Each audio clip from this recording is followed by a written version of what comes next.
ఖర్గేని తమ నాయకుడిగా చెప్పుకుంటున్నారు. ఖర్గే నాయకత్వంలో మోడీని ఫేస్ చేయగలరా? మోడీ బ్రాండ్ ఇమేజ్ ని ఢీకొట్టగలరా? కూటమిలో అంతర్గత సమస్యల మాటేంటి? సీట్ల సర్దుబాటులో ఏకాభిప్రాయం ఎప్పుడొస్తుంది? ఒకరు పోటీ చేసిన దగ్గర మరొకరు పోటీ చేయకూడదనే ఫార్ములా వర్కౌట్ అవుతుందా? ఖర్గే మోదీకి ధీటుగా నిలబడగలరా? ఖర్గే పేరును ప్రతిపాదించడంలో వ్యూహమేంటి? ఇండియా కూటమి ముందున్న సవాళ్లేంటి?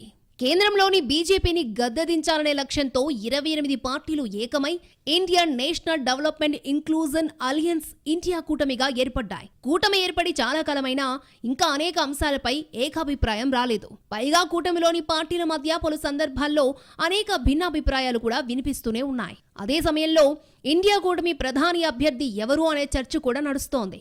కూటమికి ఇరుసుగా ఉన్న కాంగ్రెస్ పార్టీ రాహుల్ గాంధీ ఉండగా మరొకరికి ప్రధాని అభ్యర్థిగా అవకాశం ఇస్తుందా అనే వాదన ఉంది. ఈ చర్చ ఒక పక్క జరుగుతూ ఉండగానే లేటెస్ట్ ఇండియా కూటమి సమావేశంలో ఖర్గే పేరు తెరపైకొచ్చింది. దేశ రాజధాని ఢిల్లీలో ఇండియా కూటమి సమావేశం వాడివేడిగా జరిగింది. బీజేపీని ఎదుర్కోవడానికి ఉమ్మడి వ్యూహం, గత అనుభవాలతో పాటు తాజా రాజకీయ పరిస్థితులపై ఇండియా కూటమి నేతలు చర్చించారు. లోక్సభ ఎన్నికల్లో సీట్ల సర్దుబాటు, కీలకమైన సానుకూల అజెండా రూపకల్పన, ఉమ్మడి ర్యాలీల ఏర్పాటు తదితర అంశాలపై 3 గంటలకు పైగా కూటమి నేతలు చర్చించారు. ఈ సమావేశానికి 28 పార్టీలు హాజరయ్యాయి. ఈ సమావేశంలో ఖర్గే పేరును ప్రధాని అభ్యర్థిగా పశ్చిమ బెంగాల్ ముఖ్యమంత్రి మమతా బెనర్జీ ప్రతిపాదిస్తే ఢిల్లీ ముఖ్యమంత్రి అరవింద్ కేజ్రీవాల్ మద్దతునిచ్చారు. దీనికి మెజారిటీ నేతలు అంగీకరించారు. అయితే ఈ ప్రతిపాదనను బీహార్ సీఎం నితీష్ కుమార్, మాజీ ముఖ్యమంత్రి లాలూ ప్రసాద్ యాదవ్ వ్యతిరేకించారట. అటు ఎన్నో ఆశలతో ఏర్పాటైన ఇండియా కూటమికి భవితవ్యంపై ఉత్తరాది రాష్ట్రాల్లో కాంగ్రెస్ ఓటమి తర్వాత అనేక ప్రశ్నలు ఏర్పడ్డాయి. అయితే ఈ సమావేశాల్లో ఖర్గే పేరు తెరపైకి రావడం ఇప్పటికైతే ప్రతిపాదనగానే ఉంది. ఈ అంశంపై కూటమి ఎలాంటి నిర్ణయం తీసుకోలేదు. తన పేరును ప్రతిపాదించినందుకు ఖర్గే ధన్యవాదాలు చెబుతూనే ముందు అధికారంలోకి వచ్చే విషయంపై వ్యూహాలు సిద్ధం చేసుకుందామని ఖర్గే సర్ది చెప్పారని సమాచారం. ప్రధాని ఎవరన్నది ఎంపీలు ప్రజాస్వామ్యబద్ధంగా నిర్ణయిస్తారంటున్నారు ఖర్గే. ప్రధానమంత్రి కావాలనే ఆలోచన తనకు లేదని స్పష్టం చేసిన ఖర్గే ముందు కూటమికి స్పష్టమైన మెజారిటీ తీసుకురావాలని, మెజారిటీ ఎంపీలే లేనప్పుడు ప్రధాని అభ్యర్థి గురించి చర్చించడం ఏంటంటూ ప్రశ్నించినట్టు సమాచారం. ముందు భారీ మెజారిటీతో గెలుద్దాం, ఆ తర్వాతే ప్రధాని ఎవరనేది నిర్ణయిద్దామని సభ్యులతో ఖర్గే పేర్కొన్నారని కూటమి వర్గాలు తెలిపాయి. जीत के आना है, जीत के लिए क्या करना उसके बारे में हम सोचे। कौन प्राइम मिनिस्टर बनना ये बाद में की बात है। एमपीज अगर नहीं है तो प्राइम मिनिस्टर की बात करके क्या फायदा है। तो इसीलिए हम पहले अपनी संख्या बढ़ाने के लिए एक होकर सभी लोग लड़के हम मेजॉरिटी लाने की कोशिश करेंगे। ప్రతిపక్ష కూటమి ఇండియా నేతలు మంగళవారం 4వసారి సమావేశమయ్యారు. పాట్నాలో తొలిసారి కూటమి సమావేశం జరిగింది. తర్వాత బెంగళూరు, ముంబైలో కూడా నేతలు సమావేశమయ్యారు. 5 రాష్ట్రాల అసెంబ్లీ ఎన్నికల ఫలితాలు వెలువడిన తర్వాత విపక్ష ఇండియా కూటమి నేతలు సమావేశం అవ్వడం ఇదే మొదటిసారి. కాంగ్రెస్ నేతలు సోనియా గాంధీ, రాహుల్ గాంధీతో పాటు ఆ పార్టీ అధ్యక్షుడు మల్లికార్జున ఖర్గే, ఎన్సీపీ అధ్యక్షుడు శరద్ పవార్, బీహార్ ముఖ్యమంత్రి నితీష్ కుమార్, ఢిల్లీ సీఎం కేజ్రీవాల్, తమిళనాడు ముఖ్యమంత్రి ఎంకే స్టాలిన్, పశ్చిమ బెంగాల్ ముఖ్యమంత్రి మమతా బెనర్జీ, శివసేన నుంచి ఉద్దవ్ ఠాక్రేలు హాజరయ్యారు. వచ్చే సార్వత్రిక ఎన్నికల్లో బీజేపీని గద్దెదించడమే లక్ష్యంగా ప్రధాన ప్రతిపక్షాలన్నీ ఇండియా కూటమిగా ఏర్పడ్డాయి. మొదట డిసెంబర్ 6న సమావేశం నిర్వహించనున్నట్లు కాంగ్రెస్ అధ్యక్షుడు మల్లికార్జున ఖర్గే ప్రకటించారు. అయితే మమతా బెనర్జీ, స్టాలిన్, సమాజ్వాదీ పార్టీ నేత అఖిలేష్ యాదవ్లు అందుబాటులో లేకపోవడంతో సమావేశం వాయిదా పడి మంగళవారం నాడు సమావేశమైంది. లోక్సభ ఎన్నికలలోపు దేశవ్యాప్తంగా 8 నుంచి 10 సమావేశాలు నిర్వహించాలని కూడా కూటమి నేతలు నిర్ణయించారు. ఈ సమావేశంలో పలు కీలక అంశాలు చర్చకొచ్చినట్లు సమాచారం. రాబోయే ఎన్నికల్లో ఎన్డీఏ అభ్యర్థులపై 1-on-1 అనే ప్రాతిపదికన ఇండియా కూటమి అభ్యర్థులు పోటీ చేయాలనేది నితీష్ ప్రతిపాదన. ఇది ఎంతవరకు వర్కౌట్ అవుతుంది అనేది ఆసక్తిగా ఉంది. అయితే అంతలోనే సడన్ గా ప్రధాని అభ్యర్థిగా ఖర్గే పేరును మమత ప్రతిపాదించడమే ఇప్పుడు కొత్త విషయం.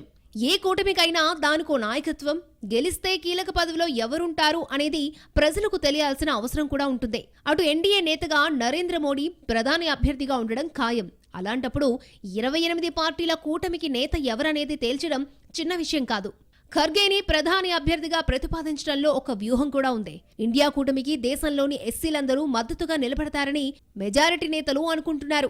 బీసీల్లో మెజారిటీని తమ వైపుకు లాక్కోవాలని ఎన్డీఏ ఆలోచిస్తున్న నేపథ్యంలో ఎస్సీలను ఆకర్షించేందుకే ఖర్గే పేరును మమత ప్రతిపాదించినట్లు తెలుస్తోంది. దేశంలో ఏ రాష్ట్రంలో తీసుకున్నా బీసీ ఎస్సీ సామాజిక వర్గాలే గెలుపోటముల్లో నిర్ణయాత్మక శక్తిగా ఉంటున్నారు. ఈ తరుణంలో ఎస్సీల మద్దతు కూడగట్టేందుకు ఖర్గేని ప్రధాని అభ్యర్థిగా ప్రతిపాదించారు అనే వాదనలు ఉన్నాయి. అదే సమయంలో ఖర్గే ఎలాంటి వివాదాలు లేని పెద్ద మనిషి. ఆయన్ని వ్యతిరేకించడానికి కారణాలు ఎవరికీ ఉండవు. రాజకీయాల్లో అత్యంత సీనియర్ కూడా. ఈ అంచనాలతోనే ఖర్గే పేరు తెరపైకి తెచ్చారు అనే వాదనలు వినిపిస్తున్నాయి. కానీ ఖర్గే ఇండియా కూటమి ప్రధాని అభ్యర్థిగా ఉంచుకుని మోదీని ఎదుర్కోగలరా అనేది కీలక ప్రశ్న. 10 ఏళ్లుగా మోదీ ఎన్డీఏలో ఎదురులేని నేతగా ఉన్నారు. అంతేకాదు భారీ మెజారిటీతో ప్రభుత్వాన్ని నడుపుతూ బీజేపీ తన ఎజెండాలో ఉన్న అంశాలన్నింటినీ ఒక్కొక్కటిగా పూర్తి చేస్తోంది. ప్రపంచ దేశాల్లో మోదీకొచ్చిన బ్రాండ్ ఇమేజ్ తక్కువేం కాదు. దీనికి ధీటుగా ఇండియా కూటమి తమ నేతను నిలపాల్సి ఉంటుంది. ఈ స్థానాన్ని ఖర్గేకి భర్తీ చేసే శక్తి ఉందా అనేది ఇప్పుడు వినిపిస్తున్న ప్రశ్న. ఇండియా కూటమిలో ఆరంభం నుండి అనేక లుకలుకలు కనిపించాయి. కూటమిలో కీలకంగా ఉన్న కాంగ్రెస్ పై ఇతర పార్టీలో అసంతృప్తి స్పష్టంగానే కనిపించింది. కొందరు నేతలు బాహటంగానే విమర్శలు చేశారు. మొన్నటి అసెంబ్లీ ఎన్నికల సమయంలో అసలు కూటమి ఉందా, పొత్తులు సాధ్యమేనా అనే అనుమానాలు కూడా వచ్చాయి. అన్ని కలిసి కూటమి లక్ష్యాన్ని దెబ్బతీసే ప్రమాదం ఏర్పడింది. ఈ అనుమానాలకు చెక్ పెడుతూ ఇండియా కూటమి 4వ సమావేశం జరిగింది. తొలి రోజు నుంచి ఇండియా కూటమి అనేక సవాళ్లను ఎదుర్కొంటోంది. ఈ కూటమిలో భాగస్వాములుగా ఉన్న పార్టీలు అనేక రాష్ట్రాల్లో బద్ధ శత్రువులుగా ఉన్నాయి. ఒక పార్టీపై మరో పార్టీ ఎన్నికల్లోనూ పోటీ చేస్తున్నాయి. దీనికి తోడు వివిధ సమస్యలు, వేర్వేరు అంశాలపై కాంగ్రెస్ వైఖరి, అభిప్రాయాలు కూడా వేరుగా ఉంటున్నాయి. బీజేపీని గద్దె దించాలంటే గుజరాత్ నుంచి బీహార్ వరకు ఉత్తర భారతదేశంలో ఆ పార్టీని ఓడించాల్సిందే. ఇక్కడ కాంగ్రెస్ అత్యధిక సీట్లు గెలుచుకోవాల్సిన అవసరం ఉంది. కానీ మొన్నటి ఎన్నికల ఫలితాల తర్వాత అది మరింత కష్టమన్న అభిప్రాయాలు పెరిగాయి. కూటమి ఏర్పాటు వల్ల జరగాల్సిన ప్రయోజనాలు 5 రాష్ట్రాల ఎన్నికల్లో రాలేదు. తెలంగాణలో సిపిఐతో పొత్తు పెట్టుకున్నారు, కానీ సిపిఎంతో కలవలేదు. ఇతర రాష్ట్రాల్లోనూ చిన్న పార్టీలతో కలిసి పోటీ చేయడం ద్వారా ప్రయోజనం పొందే వీలుంది. కానీ కాంగ్రెస్ దాన్ని పట్టించుకోలేదని మిత్రపక్షాలు అభిప్రాయపడుతున్నాయి. అసెంబ్లీ ఎన్నికలప్పుడే ఇన్ని విభేదాలొస్తే ఇక లోక్సభ ఎన్నికల సంగతేంటన్న ప్రశ్నలు వినిపించాయి. ఈ లెక్కను చూస్తే ఇండియా కూటమి కూడా బాలారిష్టాలు కూడా దాటలేదన్న పెదవి విరుపులు కనిపించాయి. ఇలాంటి పేలవమైన సన్నద్ధతో బలమైన ప్రత్యర్థిని ఢీకొట్టడం చాలా కష్టం. కాంగ్రెస్ తమను డామినేట్ చేస్తోందని మిత్రపక్షాలు ఛాన్స్ రాగానే తల ఎగరేస్తున్నాయని కాంగ్రెస్ భావించడం కూటమిలో పెద్ద సమస్య. పరస్పర అపనమ్మకంతో కట్టిన కూటమికి బలం ఎంత ఉంటుందనే వాదన మొదట్నుంచి ఉంది.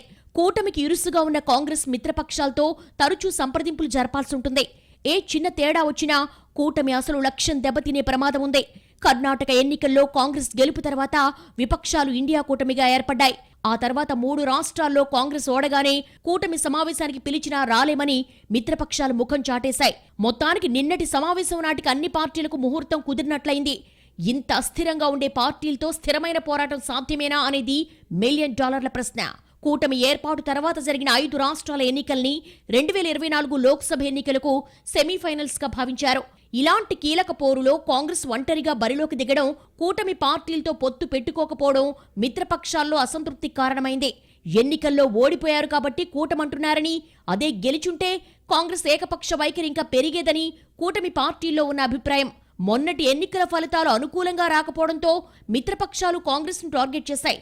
కాంగ్రెస్ ఒంటెద్దు పోకడే కొంప ముంచిందని మండిపడ్డాయి. బీజేపీ గెలుపు కాదు, ఇది కాంగ్రెస్ పరాజయమని విమర్శించాయి. బీజేపీ అయితే ఒక అడుగు ముందుకేసి ఇక ఇండియా కూటమి కథ ముగిసిందని విమర్శించింది.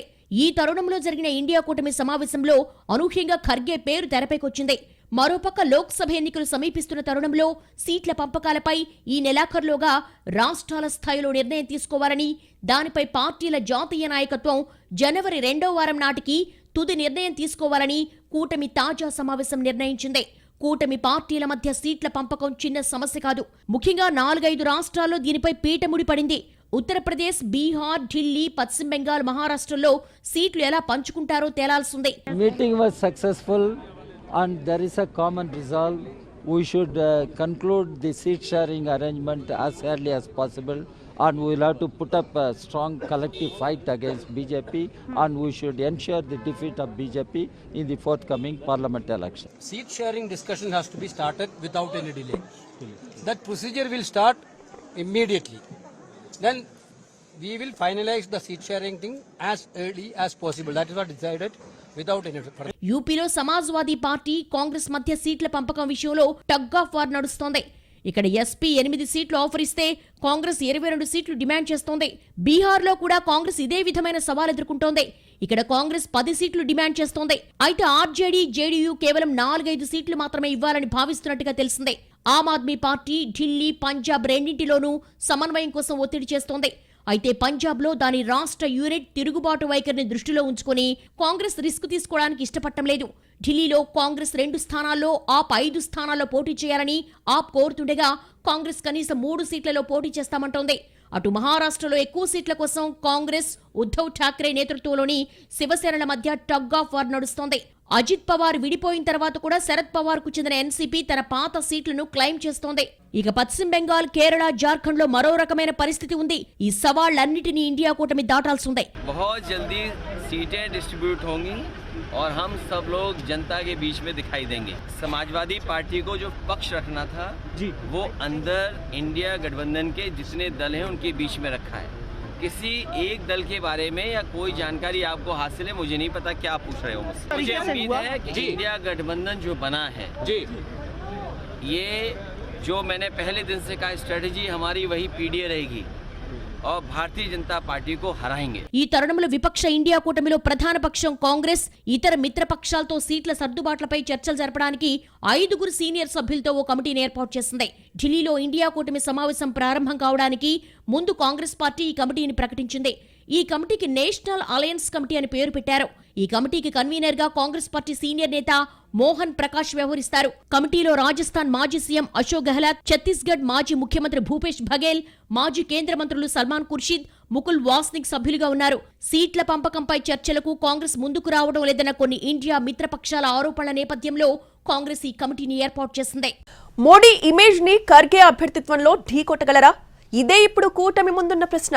10 ఏళ్లుగా ఎన్డీఏకి తిరుగులేని నాయకుడిగా, బీజేపీలో ఎదురులేని నేతగా ఉన్న నరేంద్ర మోడీకి మల్లికార్జున ఖర్గేని ముందుంచి ఇండియా కూటమి సమాధానం చెప్పగలదా? ఎన్నికల పోరాటంలో నాయకుడి పాత్ర అత్యంత కీలకం. ఇండియా కూటమి తమ నాయకుడిగా ఖర్గేని ఖరారు చేస్తే ఎలాంటి ప్రభావం చూపుతుంది? ఇప్పుడు ఎన్డీఏ, ఇండియా కూటముల ముందు భారీ సవాళ్లే ఉన్నాయి. వరుస సమావేశాలతో బల ప్రదర్శనలు చేసుకుంటున్నాయి. కానీ కూటమిలో చేరిన పార్టీలకు టికెట్లిచ్చి సంతృప్తిపరచడం ఎన్డీఏకు, ఇండియాకు అతిపెద్ద సమస్య. ఉత్తరాదిన హిందీ బెల్టులో బలపడడం ఇండియా కూటమికి అతిపెద్ద సవాల్. దక్షిణాది రాష్ట్రాల్లో సీట్లు గెలుచుకోవడం బీజేపీకి శక్తికి మించిన పని. ఇప్పటి వరకు కాంగ్రెస్ ముక్త్ భారత్ నినాదంతో బీజేపీ దూకుడుగా వ్యవహరించింది. కర్ణాటకలో కాంగ్రెస్ గెలవడంతో ఆ పార్టీ అంచనాలు తల్లకిందులయ్యాయి. దక్షిణాదిన పవర్లో ఉన్న ఏకైక రాష్ట్రం చేజారిపోయినట్లయింది. చివరకు బీజేపీ ముక్త్ సౌత్ ఇండియాగా మారింది. గతంలో మిత్రపక్షాలు దూరమవుతున్నా పట్టించుకోని బీజేపీ చివరకు హడావుడిగా ఎన్డీఏ భాగస్వామ్య పార్టీలతో మీటింగ్ పెట్టుకోక తప్పలేదు. బీజేపీ నేతృత్వంలోని ఎన్డీఏ కూటమిలో 38 పార్టీలున్నా అందులో లోక్సభలో ప్రాతినిధ్యం లేనివే ఎక్కువున్నాయి. ఇటు బీజేపీని వ్యతిరేకించే పార్టీలన్నీ కలిసి ఇండియా కూటమిగా ఏర్పడ్డాయి. కొత్త పార్టీలను ఆకర్షించడంలో కాంగ్రెస్ సక్సెస్ అయింది. దేశంలో 10 ఏళ్లుగా బీజేపీ అధికారం చలాయిస్తోంది. గత ఎన్నికల్లో విపక్షాల అనైక్యత బీజేపీకి లబ్ధి కలిగించిందన్న అభిప్రాయంలో ప్రతిపక్షాలున్నాయి. అందుకే ఈసారి అలాంటి పరిస్థితి పునరావృతం కాకూడదని డిసైడ్ అయ్యాయి. కూటమి ఏర్పాటైన దగ్గర నుంచి ఐక్యత, నాయకత్వం, ఉమ్మడి ఎజెండాపై చాలా ప్రశ్నలొచ్చాయి. అయితే 4 సార్లు జరిగిన భేటీలు సజావుగా జరగడం, కోఆర్డినేషన్ కమిటీ కూడా ఏర్పాటు కావడంతో ఇండియా కూటమిలో జోష్ పెరిగింది. అయితే 5 రాష్ట్రాల ఫలితాలు కాస్త నిరాశపరిచినా ఇప్పుడు లోక్సభ ఎన్నికలే లక్ష్యంగా పనిచేయాలని డిసైడ్ అయింది. తాజా సమావేశం ఇదే లక్ష్యంతో సాగింది. సార్వత్రిక ఎన్నికల్లో మోడీని ఢీకొట్టడం అంత సులభం కాదు. ప్రస్తుతం హిమాచల్ మినహా మొత్తం ఉత్తరాదిన కాంగ్రెస్ తుడిచిపెట్టుకుపోయింది. ప్రస్తుత లోక్సభలో కాంగ్రెస్కు 51 సీట్లున్నాయి. ఈ సంఖ్య 100 దాటితే గాని ఆ పార్టీ అధ్యక్షతన సంకీర్ణ సర్కారు ఏర్పాటు చేసే పరిస్థితులు రావు. మొన్నటి అసెంబ్లీ ఎన్నికల ఫలితాలతో కాంగ్రెస్ పుంజుకుంటుందన్న వాదనపై అనుమానాలు మొదలయ్యాయి. తెలంగాణతో పాటు కనీసం మరో 2 రాష్ట్రాల్లో కాంగ్రెస్ గెలిచి ఉంటే పరిస్థితి మరోలా ఉండేది. దేశంలోని ప్రాంతీయ పార్టీలు, ఉప ప్రాంతీయ పార్టీలకు కాంగ్రెస్ నాయకత్వం పట్ల విశ్వాసం ఏర్పడేది. అయినప్పటికీ బీజేపీ పట్ల వ్యతిరేకత అన్న అంశం ఒకటే ఈ సందేహాలు అన్నిటినీ అధిగమించేలా చేస్తోందనేది వాస్తవం. అయితే ఎన్నికలేవైనా నాయకుడే కీలకం. నాయకుడి ఇమేజ్ ఆధారంగానే జనం మైండ్ సెట్ ఉంటుంది. నాయకుడిపై నమ్మకమే బ్యాలెట్ బాక్సులో కనిపిస్తుంది. బీజేపీకి జాతీయ స్థాయిలోనే కాదు అంతర్జాతీయ స్థాయిలో ఇమేజ్ ఉందని బీజేపీ నమ్ముతున్న మోడీ నాయకుడిగా ఉన్నారు. 2 ఎన్నికల్లో బీజేపీని గెలుపు తీరానికి నడిపించి 3వ సారి ఎన్నికలకు రెడీ అవుతున్నారు మోడీ. ఎవరు అవునన్నా కాదన్నా ప్రస్తుత భారత రాజకీయాల్లో మోడీ అత్యంత బలమైన నేత. అలాంటి మోడీని ఢీకొట్టడం అంత తేలికైన విషయం కాదు. లేటెస్ట్ గా జరిగిన ఇండియా కూటమి సమావేశంలో ఖర్గే పేరును తెరమీదికి తెచ్చారు. ఖర్గే పేరును ప్రతిపాదించడం ప్రధానిగా రాహుల్ గాంధీని పక్కన పెట్టే ఆలోచనలో భాగమే అని ఊహించొచ్చు.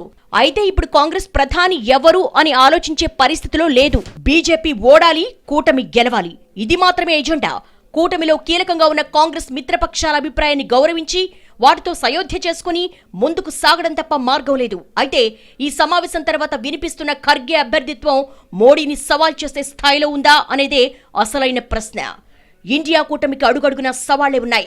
పార్టీల మధ్య భిన్నాభిప్రాయాలు, స్థానిక ప్రయోజనాలకు జాతీయ ప్రయోజనాలకు మధ్య కనిపించే వైరుధ్యం, సీట్ల పంపకాలు, ఆధిపత్యంపై పోటీ, ఇవన్నీ కలిసి ఇండియా కూటమిని 2 అడుగులు ముందుకి 4 అడుగులు వెనక్కనేలా చేసే ప్రమాదం ఉంది. వీటిని దాటుకుని సమస్యల్ని 4 గోడల మధ్య చక్కదిద్దుకొని ఒకే ఎజెండాతో కూటమి పార్టీలు పోరాటం చేస్తే తప్ప వచ్చే ఎన్నికల్లో మోడీ బ్రాండ్ ఇమేజ్ను దాటి ముందుకు వెళ్లలేరు.